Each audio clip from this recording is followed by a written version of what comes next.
Dans les couloirs ensanglantés de la Northumbrie médiévale, où un seul mot murmuré pouvait transformer une loyauté jurée en une trahison amère, la lutte acharnée d'un homme pour survivre allait, en fin de compte, le conduire à sa perte. Uhtred de Bamberg, que beaucoup se souvenaient comme le Hardi, n'était pas un simple comte anglo-saxon destiné à disparaître dans l'ombre de l'histoire. Il était un homme suspendu entre deux mondes, contraint de marcher sur le fil tranchant de la survie politique, à une époque où la confiance constituait un luxe rare et dangereux. Nous étions en l'an 1016. Les grandes salles du nord de l'Angleterre tremblaient sous le fracas des armes et résonnaient des cris déchirants des mourants. Les Drakkar vikings, leurs proies en forme de dragons fendant les eaux grises tels des prédateurs ayant flairé leur proie, patrouillaient impitoyablement les côtes. Dans cette arène sombre, Uhtred s'était taillé une réputation redoutable non seulement comme guerrier d'une habileté exceptionnelle, mais aussi comme survivant pragmatique, capable de plier sans jamais rompre. Et pourtant, ce dont même pour l'adaptation, cet instinct de céder juste assez pour vivre un jour de plus, deviendrait un jour la lame qui l'abattrait. Ce qui suit n'est pas simplement le récit de l'assassinat d'un noble. C'est la chronique sans phare d'un monde où l'honneur et l'opportunisme entraient en collision avec une force dévastatrice. Un royaume où les rois se levaient et tombaient comme des feuilles d'automne balayées par un vent implacable. Le meurtre d'Uhtred de Bamberg ne fut pas une explosion soudaine de violence, mais l'acte final d'une longue et complexe pièce, l'aboutissement de choix impossibles, d'alliances changeantes, et d'un jeu incessant de survie où chaque mouvement comportait un risque mortel. Sa mort fit trembler les générations à venir, déclenchant des vendettas sanglantes qui brûleraient pendant des décennies et inspirant des récits qui captivent encore l'imagination des lecteurs d'aujourd'hui. Peu savent que la lignée de ce comte déchu traversa les siècles, glissant discrètement à travers le temps jusqu'à atteindre un descendant moderne, le romancier Bernard Cornwell, qui immortaliserait l'héritage de son ancêtre dans les pages de la fiction historique. Pourtant, même l'imagination célébrée de Cornwell ne pouvait pleinement embrasser la vérité brute et tragique des derniers jours d'Uhtred, une vérité forgée dans les dures lois de la survie au début du VI siècle. Pour comprendre le poids de sa chute, il faut remonter à une Angleterre divisée, déchirée entre les traditions des Saxons et l'ambition implacable des Vikings. Dans cette terre fracturée, la forteresse septentrionale de Bamberg demeurait l'un des derniers bastions de puissance anglo-saxonne.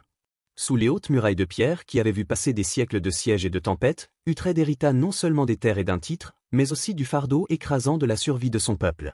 Ici, la politique n'était pas un jeu de mots, mais un combat de ruse et de volonté, et même les plus grands guerriers pouvaient être anéantis par les pièges invisibles de la trahison. Dans ces mêmes salles où ses ancêtres avaient régné pendant des générations, Uhtred allait apprendre la vérité la plus périlleuse de son époque. En politique médiévale, l'ami qui se tient aujourd'hui à vos côtés peut être celui qui, demain, plantera une lame dans votre dos. Les maisons nobles de la Northumbrie du VI siècle portaient bien plus que du sang royal. Elles portaient le poids de rancunes ancestrales, la soif de terre et la crainte constante de l'anéantissement. La lignée d'Uhtred remontait à Walti, échevin de Bamberg, dont la famille avait, pendant des générations, gardé les marches septentrionales balayées par le vent, un bouclier vivant contre les incursions écossaises comme contre les raids vikings. Dans ce monde impitoyable, où les vents de la mer du Nord hurlaient sur des landes désolées et où les ruines des murs romains murmuraient encore les échos d'empires disparus, la survie exigeait plus que la force des armes. Elle réclamait une maîtrise intime de l'équilibre fragile entre les seigneurs saxons rivaux, les chefs de guerre vikings imprévisibles et la menace constante des rois écossais persuadés que la Northumbrie leur appartenait de droit. La politique de l'Angleterre du début du VI siècle ressemblait à un vaste échiquier, où chaque pièce était en mouvement constant et où un seul faux pas pouvait anéantir non seulement la fortune d'un homme, mais toute sa lignée. En son centre siégeait le roi Telred le Malavisé, dont le surnom même révélait les échecs politiques. Il régnait sur un royaume fracturé par des rivalités internes et saigné par la moisson annuelle des raids vikings, chacune de ces incursions réclamant en tribut soit le sang, soit l'or. Uhtred apparaît pour la première fois dans les chroniques en l'an 995, déjà rompu au subtil rituel de la diplomatie médiévale. Son rôle dans le transfert des reliques sacrées de Saint Cadbud n'était pas un simple acte de piété, c'était une manœuvre calculée qui soulignait les profondes racines de sa famille dans les traditions de la Northumbrie et leur attachement à la foi chrétienne qui unissait la noblesse anglo-saxonne. Cet acte fut richement récompensé par un mariage avec la fille d'un évêque et par une vaste extension de ses domaines, constituant le socle de sa puissance. Mais dans le monde qu'Uhtred habitait, chaque alliance était une épée à double tranchant. Les liens du mariage n'étaient pas forgés par l'amour, mais par l'intérêt, tissant des réseaux d'obligations qui pouvaient tout aussi bien étouffer que protéger.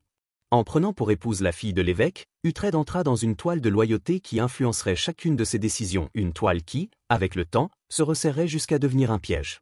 Ce mariage était bien plus qu'une union personnelle, il reflétait, tel un miroir tendu, l'essence même de l'époque, un lien calculé qui tissait ensemble l'autorité de l'Église et la puissance de l'épée.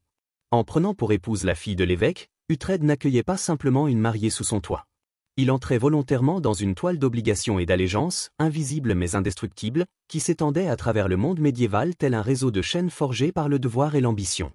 À partir de cet instant, chacune de ses décisions serait pesée à l'aune des intérêts de ceux auxquels il était désormais lié.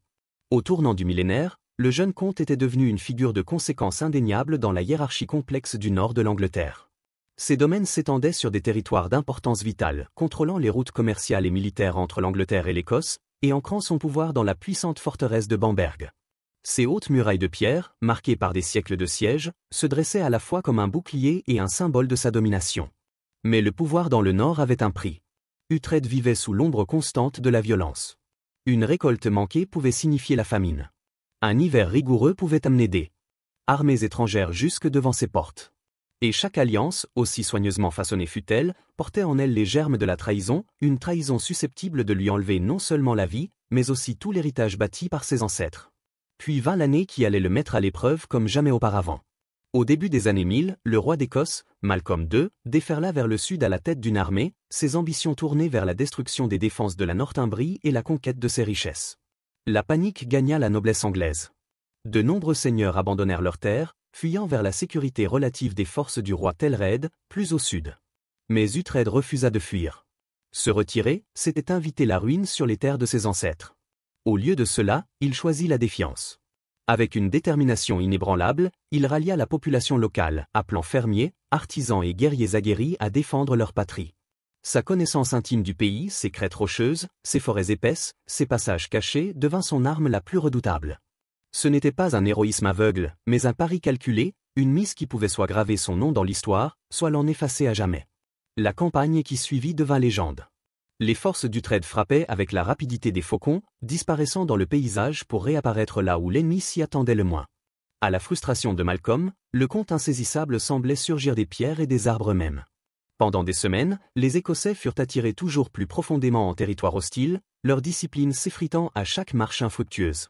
Puis vint le piège. Uhtred, combinant les tactiques inflexibles du mur de bouclier de ses ancêtres anglo-saxons avec les frappes éclairs et embuscades apprises au fil de décennies de résistance aux Red Vikings, parvint à acculer un large contingent de l'armée écossaise.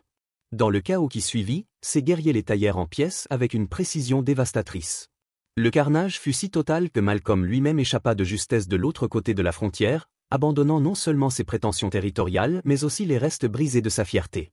L'humiliation fut profonde. Pendant des années, le roi d'Écosse manqua de force et peut-être de volonté pour tester à nouveau les défenses septentrionales de l'Angleterre. Pour Uhtred, cette victoire dépassait le simple triomphe militaire. C'était la preuve de son génie stratégique, une déclaration selon laquelle il se tenait au niveau des plus grands commandants de son époque. Même le roi Thelred, qui avait autrefois méprisé la défiance d'Uhtred comme une bravade imprudente, fut contraint de reconnaître sa valeur. Les récompenses ne tardèrent pas. Le comte fut officiellement reconnu comme échevin de Bamberg, scellant ainsi le contrôle héréditaire des terres familiales. Lorsque Elfhelm d'York trouva une fin prématurée et mystérieuse, l'autorité d'Uhtred s'étendit encore, lui conférant la domination sur toute la Northumbrie. C'était l'apogée de son pouvoir. Mais ce fut aussi le moment où apparurent les premières fissures. Son influence le rendait indispensable à la couronne anglaise, mais elle dessinait également sur lui la cible des ambitions de rivaux désireux de gravir les échelons du pouvoir. La tempête éclata en 1013, lorsque les Drakkar de soin Forkbeard apparurent à l'horizon non pas simplement comme une armée envahissante, mais comme l'incarnation d'un nouvel ordre. Le roi danois apportait avec lui non seulement la menace des armes, mais aussi une vision entièrement différente de la manière dont l'Angleterre devait être gouvernée, et par quelles mains. Lorsque les silhouettes sombres des navires de soin Forkbeard se dressèrent contre l'horizon, leurs prows en forme de dragon fendant les eaux grises de la mer du Nord, ce fut comme si les annonciateurs même du destin étaient arrivés. Ce spectacle força Uhtred à prendre la décision la plus déchirante de sa vie. Il pouvait rester fidèle au roi Thelred et voir presque à coup sur ses terres et son peuple anéanti par la machine de guerre danoise ou céder, reconnaissant la sombre inéluctabilité de la conquête afin de préserver ce qui pouvait l'être. Ce fut un choix qui le hantrait jusqu'à la fin de ses jours. D'un point de vue froidement pragmatique, il n'existait qu'une seule voie offrant une chance de survie. Les forces de soin surpassaient de loin tout ce qu'Uhtred pouvait rassembler, et le roi danois avait déjà montré sa détermination impitoyable en ravageant sans merci toute région qui osait résister. Ainsi, dans un moment alourdi à la fois par la nécessité politique et par la honte personnelle, Uhtred s'agenouilla devant le conquérant. Le serment qu'il prêta ce jour-là n'était pas seulement un engagement de loyauté, c'était la reddition d'une vision du monde façonnée par la fidélité à la couronne anglo-saxonne. Pourtant, le règne de soin fut de courte durée. Sa mort soudaine, en 1014, replongea l'Angleterre dans le chaos, et Ethelred, de retour de son exil en Normandie, exigea des explications quant à la soumission d'Uhtred. Le comte se retrouva alors dans la position impossible de devoir justifier un choix qui avait sauvé son peuple, tout en tentant de restaurer sa place auprès d'un monarque envers lequel sa loyauté paraissait désormais douteuse. Le cycle se répéta avec une précision cruelle. Lorsque Cnut, fils de Soin, revendiqua le trône d'Angleterre, Uhtred fut confronté à la même alternative, loyauté ou survie.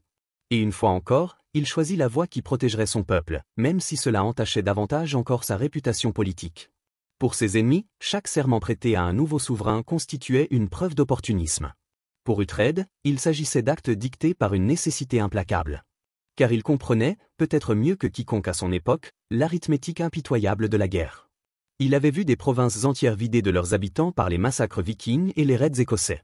Il savait que la défiance face à des forces écrasantes n'était pas toujours du courage, parfois, ce n'était qu'une folie réservée à ceux qui ne portaient pas sur leurs épaules la responsabilité de la vie des autres.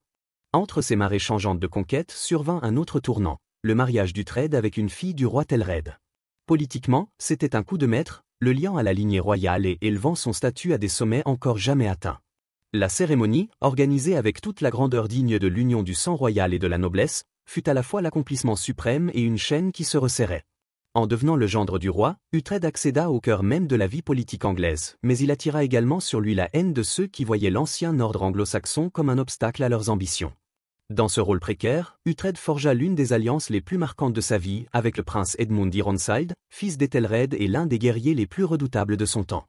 Ensemble, ils combattirent les Danois avec une unité et une efficacité qui n'avaient plus été vues depuis l'époque d'Alfred le Grand.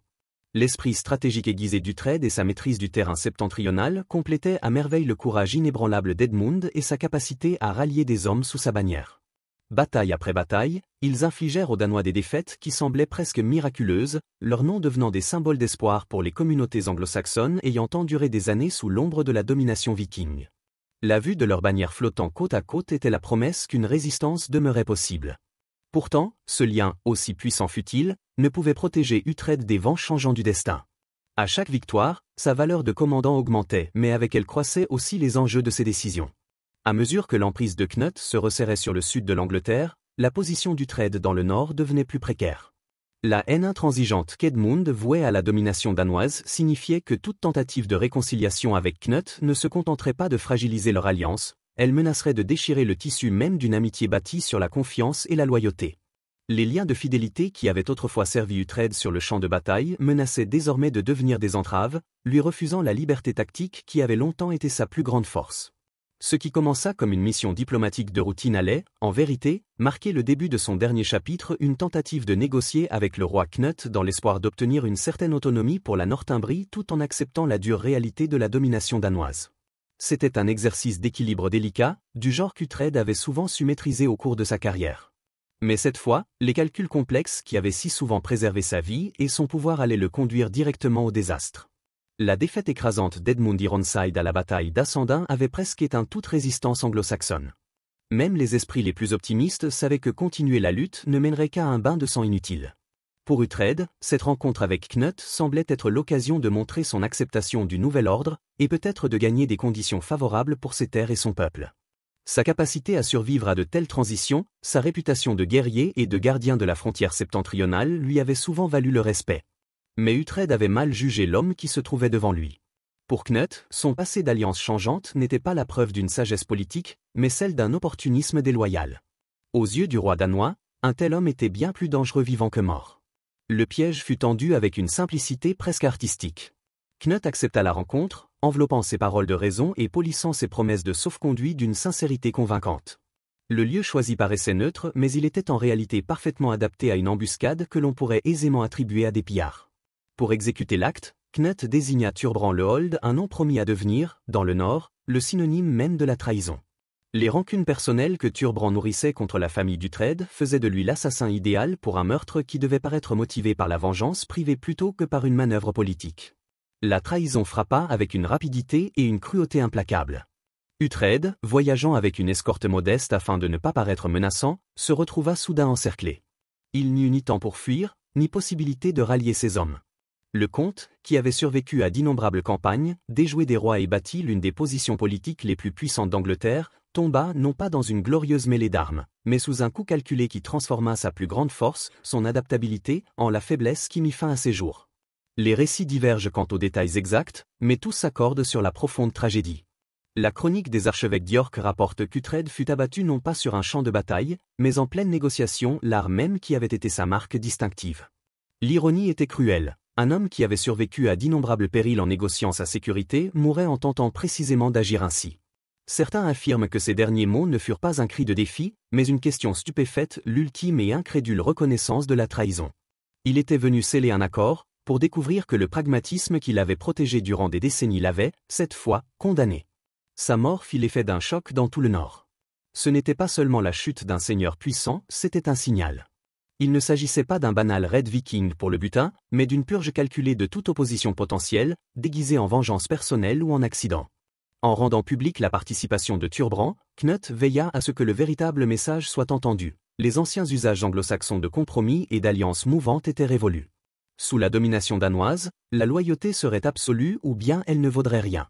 L'implication de Thurbrand servit aussi un autre dessein, protéger Knut d'une accusation directe. Le roi pouvait feindre l'éloignement vis-à-vis du meurtre, tout en sachant que ceux qui comptaient comprendraient exactement de qui provenait l'ordre. Et pour les nobles, les vassaux et les gens du commun rassemblés, qui s'attendaient à une simple négociation, la brutalité soudaine fut à la fois un choc et un avertissement. L'explosion de violence fut aussi soudaine que glaçante, une leçon écrite dans le sang pour tous les témoins. Sous leurs yeux, l'un des hommes les plus puissants d'Angleterre tomba sans défense, et en cet instant, chaque noble, chaque vassal, chaque spectateur comprit l'avertissement implicite, la survie dépendait désormais de l'évitement scrupuleux des erreurs qui avaient scellé le destin de leur seigneur. La sauvagerie de l'acte était accentuée par le contraste avec ce qui l'avait précédé, le théâtre poli de la diplomatie, les assurances formelles de sauf-conduit, l'illusion d'une civilité entre ennemis. Uhtred était venu pour échanger des paroles, non pour croiser le fer. Sa mort brisa l'une des coutumes les plus profondément ancrées du monde médiéval, la garantie sacrée de sécurité lors de négociations, un code respecté même par les adversaires les plus acharnés.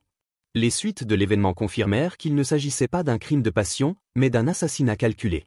Il n'y eut ni chaos ni incertitude, seulement un contrôle rapide et précis de la part des hommes de Knut, manifestement préparés à ce dénouement. En quelques instants, les agents du roi revendiquèrent les terres d'Uhtred, exigeant la soumission de ses vassaux et de ses proches. Mais le sang qui s'infiltra dans la terre ce jour-là ne marqua pas la fin d'un homme, ce fut la naissance d'une tempête. Ce que Knut avait imaginé comme la solution finale à l'instabilité des loyautés d'Uhtred sema en réalité les germes d'un danger plus grand et plus durable.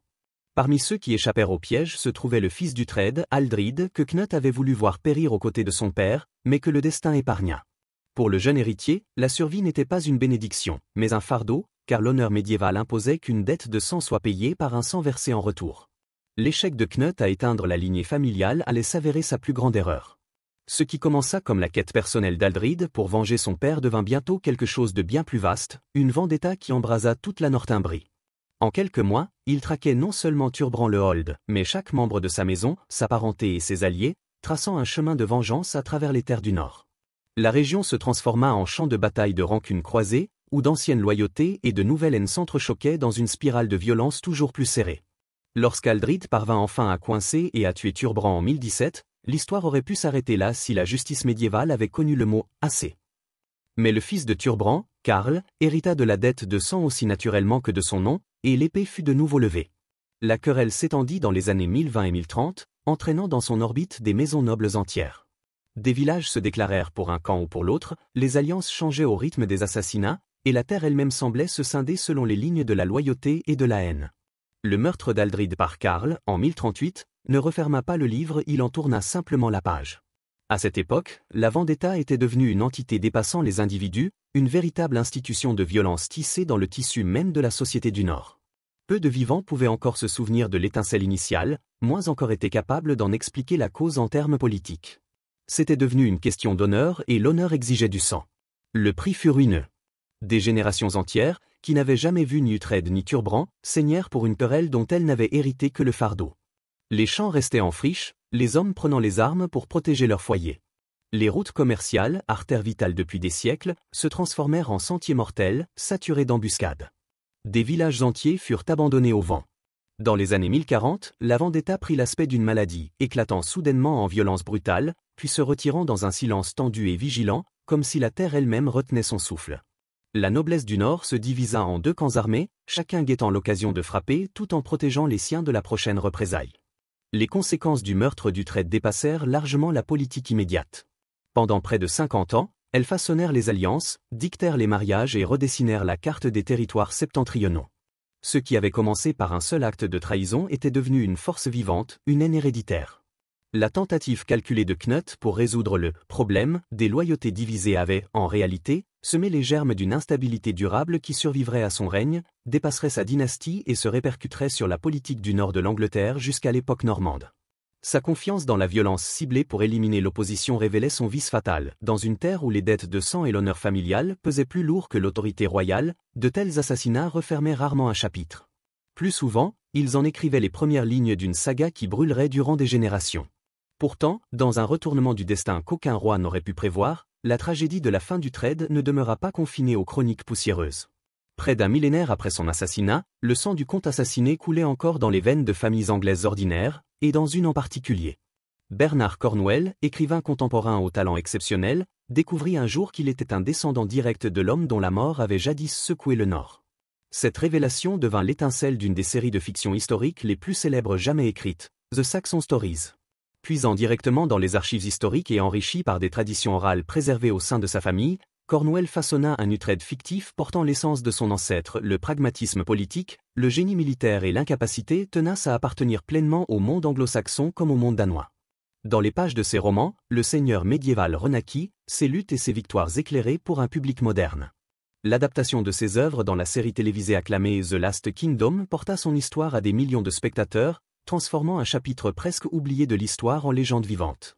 La représentation qu'en fit Cornwell se distingua de la plupart des fictions historiques. Plutôt que de plier l'esprit médiéval aux sensibilités modernes, il respecta le gouffre séparant passé et présent tout en entraînant ses lecteurs au cœur de ce monde lointain, leur permettant de voir à travers les yeux d'Uhtred. Les spécialistes du Moyen Âge louèrent la série pour son authenticité, notant son portrait sans concession des réalités politiques, sociales et militaires de l'époque. Cette résurrection littéraire suscita plus qu'un simple engouement populaire, elle raviva l'intérêt académique pour les royaumes du Nord durant la conquête danoise. Des historiens, longtemps focalisés sur la politique mieux documentée du Sud, commencèrent à explorer le réseau d'alliances, de rivalités et d'accommodements qui façonnèrent la frontière septentrionale. L'attrait durable de l'histoire d'Uhtred réside dans son universalité. Bien que liée aux circonstances uniques de l'Angleterre du VI siècle, elle parle de quelque chose de intemporel, la lutte humaine pour concilier loyauté et survie. Les dilemmes moraux qu'il affronta résonnent encore aujourd'hui, dans un monde où le principe et le pragmatisme s'opposent souvent. En ce sens, la renaissance moderne du nom d'Uhtred est une forme de justice poétique. L'homme qui mourut parce que sa flexibilité fut prise pour de la trahison, par la voix de son descendant, était réhabilité. Son adaptabilité, loin d'être une faute morale, est désormais comprise comme la seule voie intelligente dans une situation impossible. Les leçons de sa vie et de sa mort ne se limitent pas aux pages de l'histoire. Les politologues et les spécialistes de la résolution des conflits voient dans la querelle entre Uhtred et Thurbrand un exemple classique de la manière dont un seul acte de mise à mort ciblé peut déclencher des cycles de représailles qui s'alimentent d'eux-mêmes. Ce qui commence comme une manœuvre politique calculée devient une force échappant à toute raison, un échange sans fin de coups qui consume non seulement les protagonistes initiaux, mais aussi des générations entières qui ne sont pas encore nées. Cette dynamique s'est rejouée d'innombrables fois au fil des siècles, des guerres de clans de l'Écosse moderne aux conflits ethniques de notre propre époque. L'erreur de Knut ne résidait pas dans la logique tactique consistant à éliminer un rival, mais dans son incapacité à comprendre comment un tel acte serait interprété par la noblesse du Nord. En violant la coutume sacrée du sauf-conduit lors des négociations, il signala que les anciens canaux de compromis étaient morts. Ceux qui s'opposaient à lui n'avaient plus que deux choix, une soumission totale ou une résistance inébranlable. La leçon durable que laisse le destin d'Uhtred est aussi claire qu'elle est dérangeante. La violence politique, aussi soigneusement pensée ou impitoyablement exécutée soit-elle, se termine rarement là où ses architectes l'avaient prévu. Elle envoie au contraire des ondes de choc imprévisibles, incontrôlables, et souvent plus destructrices que la menace qu'elles étaient censées éradiquer. La mort d'Uhtred a peut-être supprimé une source potentielle de résistance à l'autorité danoise, mais elle engendra à sa place de nouvelles forces de trouble, plus dangereuses encore, des forces bien plus difficiles à maîtriser que ne l'avait jamais été l'homme lui-même. Les chercheurs contemporains en sciences politiques, étudiant les changements de régime, citent souvent son assassinat comme un cas d'école illustrant la manière dont l'élimination d'un rival peut se retourner contre celui qui l'ordonne, transformant le défunt en martyr dont la mémoire nourrit la résistance bien au-delà de sa propre vie. Ce qui semblait être un geste logique à court terme se révéla, à la lumière de la stabilité à long terme, une erreur catastrophique. L'étude de l'Angleterre médiévale s'est enrichie de l'examen des manœuvres politiques d'Uhtred, de ses calculs habiles, de son adaptabilité, et finalement, des limites de ses deux atouts. Son histoire demeure un rappel saisissant que même les dirigeants les plus avisés peuvent se retrouver pris dans des circonstances où chaque chemin mène à la ruine. Les découvertes archéologiques faites à Bamberg et dans d'autres places fortes associées à son nom donnent un poids tangible aux chroniques. D'imposantes fortifications, des vestiges de travaux de siège et des traces de logistique militaire témoignent d'un état de préparation constant au conflit. Ces ruines murmurent l'existence d'un monde où la violence n'était pas l'exception, mais la règle, modelant chaque décision prise par un noble. Aujourd'hui, la fascination pour la vie d'Uhtred est partagée autant par les chercheurs que par les simples lecteurs. Sa carrière et sa fin brutale offrent une fenêtre sur l'une des transformations les plus turbulentes de l'histoire anglaise. Il reste le symbole d'une génération de nobles anglo-saxons pris entre deux mondes, forcés de naviguer dans un labyrinthe de loyautés contradictoires où un seul faux pas pouvait signifier l'anéantissement. Les visiteurs qui se rendent aux ruines battues par les vents du château de Bamberg peuvent encore ressentir le poids de son histoire dans la froideur des murs de pierre. La forteresse qu'il avait héritée, renforcée et gouvernée comme siège du pouvoir septentrional, demeure à la fois un monument à ses réalisations et un témoin silencieux des forces qui l'ont détruit. En contrebas, les eaux grises de la mer du Nord poursuivent leur assaut incessant contre les rochers, comme elles le font depuis des siècles, témoins muets des invasions, des sièges et des tempêtes politiques. Pourtant, peu de ces événements portent une résonance aussi obsédante que le meurtre d'Uhtred le Hardi. Cet homme comprenait mieux que quiconque l'arithmétique impitoyable de la survie dans le monde médiéval et pourtant, il fut finalement trahi par les mêmes calculs qui l'avaient sauvé tant de fois. Les leçons de sa mort résonnent jusqu'à notre époque, avertissant des limites du compromis face à une opposition idéologique inflexible. Peut-être que la plus grande tragédie est que son meurtre n'atteignit aucun des objectifs prévus. L'acte de Knut, destiné à neutraliser un rival dangereux, déclencha au contraire une vague d'instabilité qui empoisonna la politique du Nord pendant des générations. L'homme considéré comme peu fiable aurait pu, en réalité, s'avérer un allié bien plus précieux vivant que le chaos libéré par son absence. Et pourtant, à travers la chaîne ininterrompue des lignées, l'histoire d'Uhtred a survécu, transmise non seulement par les écrits et les ruines, mais aussi dans l'ADN même de ses descendants. Cette lignée, traversant un millénaire, mènerait un jour jusqu'à Bernard Cornwell, qui, par ses romans, offrit à Uhtred une forme d'immortalité qu'aucun chroniqueur médiéval n'aurait pu imaginer. En fin de compte, la mort d'Uhtred de Bamberg est bien plus que la fin de la vie d'un homme. Elle est le témoignage du coût de la rigidité politique dans une époque qui exigeait de l'adaptabilité, et un avertissement sur le prix humain que l'on paye lorsque l'on confond pragmatisme et trahison. La terre où son sang fut versé a depuis longtemps été purifiée par des siècles de pluie et de neige, mais les leçons contenues dans son histoire demeurent aussi tranchantes et aussi urgentes qu'il y a 1000 ans.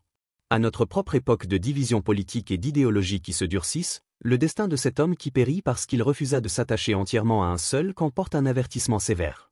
La fin d'Uhtred nous rappelle le danger qu'il y a à exiger une loyauté absolue dans un monde qui ne peut être traversé qu'avec nuance, souplesse et une compréhension des réalités changeantes.